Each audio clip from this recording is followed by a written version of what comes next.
Assalamualaikum, salam sejahtera. Bertemu kembali dalam kalender jenayah edisi 29 Disember 2012.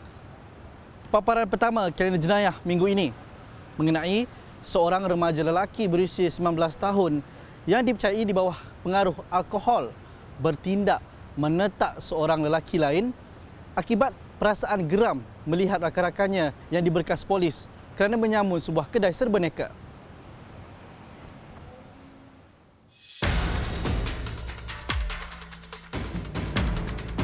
Seorang lelaki bertindak menetak lelaki lain sehingga koma bagi melepaskan geram kepada pihak polis kerana menahan rakan-rakannya selepas menyamun sebuah kedai dalam kejadian di Flat Sri Johor di Taman Ikan Emas Ceras. Dalam kejadian jam 11 pagi itu, suspek bersama dua rakannya turut melarikan 12 botol minuman keras, 5 kotak rokok dan wang tunai. Ada pergaduhan dan salah seorang telah cedera parah akibat kena tetak dengan parang, dan pihak polis terus pergi ke sana dan berjaya menghantar si mangsa ke hospital dan juga berjaya menangkap satu laki-laki India berdekatan dengan tempat kejadian dan rampas sebilah parang. Mangsa tetak berusia 20 tahun itu kini dirawat di unit rawatan rapi Pusat Perubatan Universiti Kebangsaan Malaysia.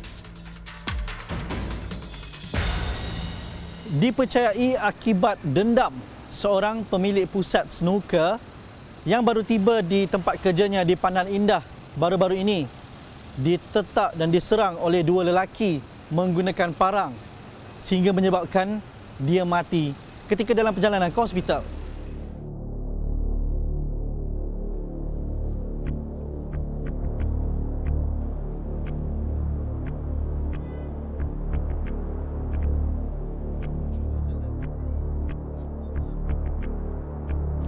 Seorang lelaki maut selepas ditetak dua lelaki bersenjata parang sehingga cedera parah di kepala dan bahu dalam kejadian di tempat letak kereta sebuah pasaraya di Pandan Indah semalam.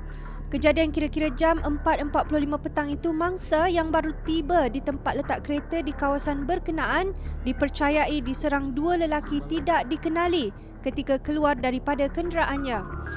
Timbalan Ketua Polis Ampang Jaya Superintenden Mat Nazri Zawawi mengesahkan kejadian itu selain dua suspek dipercayai sudah melarikan diri. Kes disiasat mengikut Seksyen 302 Kanun Keseksaan.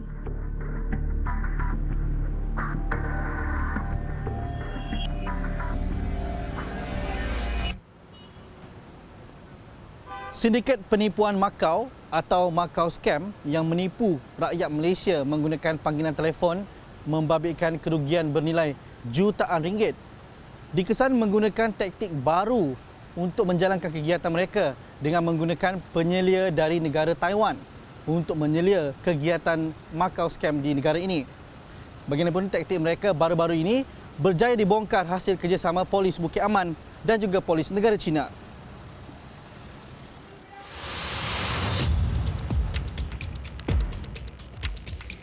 Taktik licik sindiket penipuan Makau yang menjadikan tilam sebagai alat kedap bunyi supaya pergerakan, perbualan dan kegiatan haram mereka gagal dikesan akhirnya diserbu pihak polis di dua banglo di Seksyen 12 Petaling Jaya dan Bukit Damansara semalam.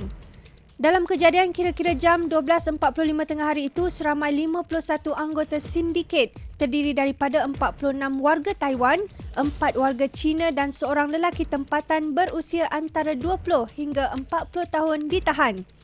Penolong Pengarah Bahagian Jenayah Cyber dan Multimedia Bukit Aman, Asisten Komisioner Kamarudin Mat Din berkata, rentetan daripada kerjasama dengan polis Cina itu, pihaknya menjalankan risikan selama seminggu di kedua-dua rumah berkenaan bagi melihat pergerakan anggota sindiket. Hasil serbuan polis merampas pelbagai peralatan termasuk komputer riba, modem internet dan dokumen pengenalan diri.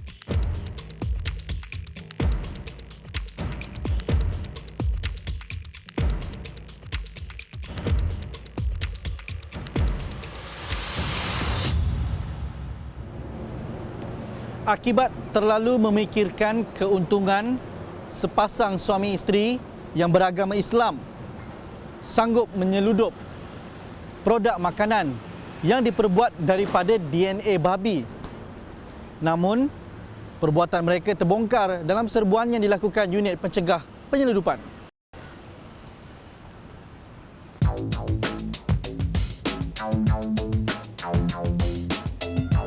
Tindakan sepasang suami isteri berusia 30-an membawa masuk makanan sejuk buku yang diharamkan di negara ini membawa padah apabila lebih 455 paket produk pelbagai jenama berkenaan dirampas dalam serbuan di sebuah rumah di Jalan Sarawak, Kangar semalam. Serbuan dilakukan kira-kira jam 4 petang oleh sepasukan anggota unit pencegah penyeludupan UPP Kuala Perlis dan merampas produk berupa sausage dan makanan lain tanpa pengesahan halal daripada JAKIM selepas menerima maklumat awam. Difahamkan produk makanan berkenaan dibawa masuk dari negara jiran melalui dua pintu masuk iaitu Bukit Kayu Hitam dan Padang Besar selepas dipercayai berjaya membolosi pemeriksaan pihak berkuasa di kedua kawasan itu. Komander UPP Kuala Perlis Inspektor Azizan Saman berkata pihaknya menahan lelaki berkenaan bagi membantu siasatan dan semua produk makanan sejuk buku bernilai kira-kira RM1,500 itu dirampas. Permintaan produk makanan itu masih tinggi walaupun status halal makanan dari Thailand berkenaan dikenali dengan nama Lik Ching diragui berikutan mengandungi DNA babi.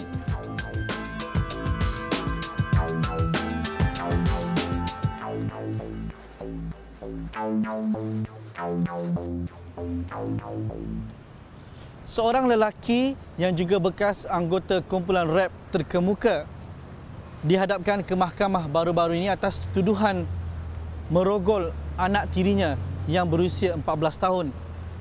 Dia bagaimanapun mengaku tidak bersalah.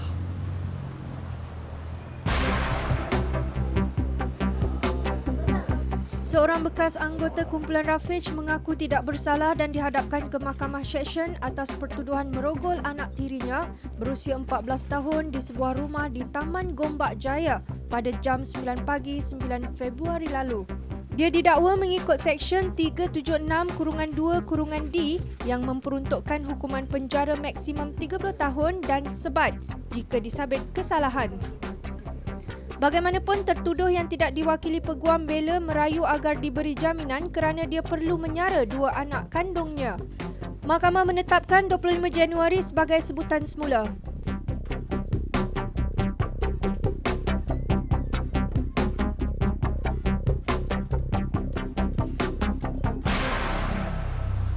Laporan itu tadi mengakhiri kalender jenayah untuk tahun 2012. Pastikan anda terus melayari laman web hmetro.com.my untuk mengikuti pelbagai kandungan berita dan video menarik setiap hari. Saya, mewakili kru penerbitan kalender jenayah, mengucapkan selamat tahun baru kepada semua penonton. Dengan itu, Assalamualaikum dan salam sejahtera.